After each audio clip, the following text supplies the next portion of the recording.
প্ৰথমতে আমাৰ আঞ্চলিক অৰণ্যোদয় ক্লাব আৰু আমাৰ ভিডিপি সেক্ৰেটাৰী দুগৰাকীক বজাৰ কমিটিৰ ফালৰ পৰা ধন্যবাদ জ্ঞাপন কৰিছোঁ।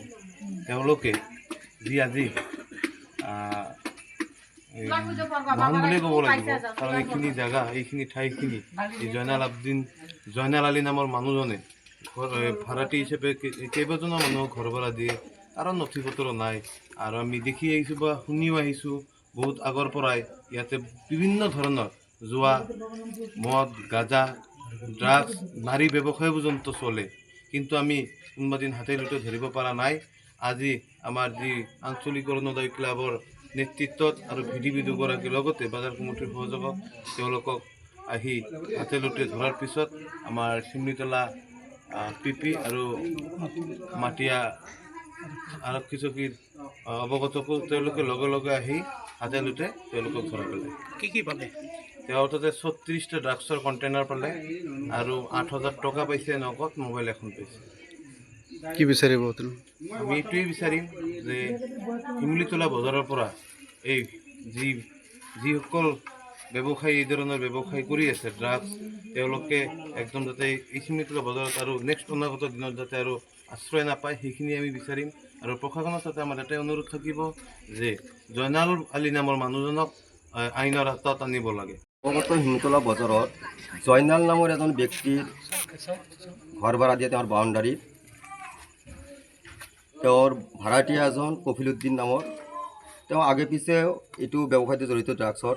আজি ঠিক আবেলি 5 বজাত অনৱগত শিমুলীতলা আঞ্চলিক অৰুণোদয় ক্লাবৰ লগতে বজাৰ কমিটিৰ নেতৃত্বত আমি আৰু ভিডিপি আমাৰ দুজন ভিডিপিৰ ছেক্ৰেটাৰী ইয়াতে আছে বজাৰৰ আমাৰ ভাটিপাৰা, তেওঁলোকৰ নেতৃত্বত আমি গোপন সত্ৰ পমখেদি কফিলুদ্দিনৰ পকেটৰ পৰা 36টা কণ্টেইনাৰ আমি জব্দ কৰোঁ। জব্দ কৰি আমি মাটিয়া আৰক্ষী থানাত খবৰ দিওঁ।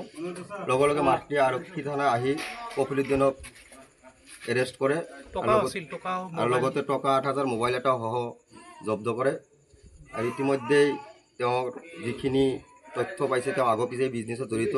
লগত ঘৰ মালিক জয়নাল আলীও খালি এই ড্ৰাগছতে নহয়, তেওঁ এই ঘৰ ভাড়াৰ দিয়া বাউণ্ডাৰীখিনিত তেওঁ বিভিন্ন ধৰণৰ মদ জোৱাৰ পৰা আৰম্ভ কৰি নাৰী দেহৰ ব্যৱসায়ৰ লগতো ঘৰ মালিকজন জড়িত। ইয়াৰ আগতো আমি এই ঘৰ মালিক জয়নাল আলীক নাৰী দেহ ব্যৱসায়ৰ হাতে লতে ধৰি আমি নৱগত শিমুলীতলা বজাৰ আৰক্ষী তহলচকীত জমা দিছিলোঁ।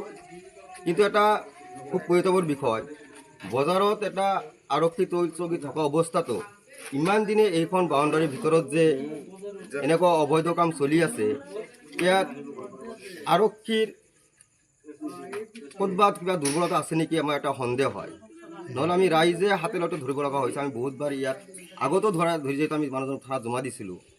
এইটো আমাৰ ঊৰ্ধ্বতম কৰ্তৃপক্ষক অনুৰোধ জনাওঁ যাতে আমাৰ বজাৰৰ যিটো আৰক্ষী তহলচকী আছে তাতে অলপ ষ্টাফটো বঢ়াই দি যাতে আমাৰ নৱগত শিমুলীতলা বজাৰত ড্ৰাগছ মদ জোৱাৰ প্ৰতি এটা খুব দৃষ্টান্তমূলক লক্ষ্য ৰাখি ইয়াৰ ব্যৱস্থা কৰে। আজি 36টা কণ্টেইনাৰ টোটেল ওজন কিমান হৈছে গম পাই নে?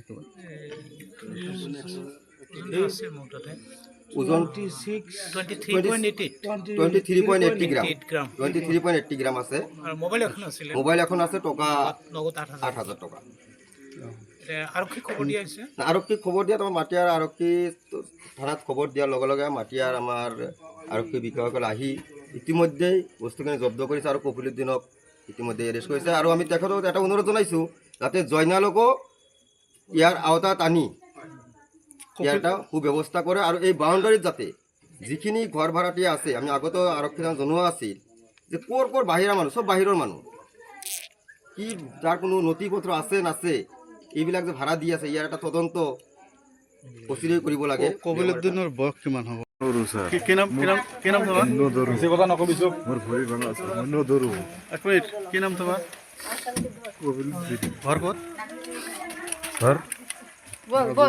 মাজৰ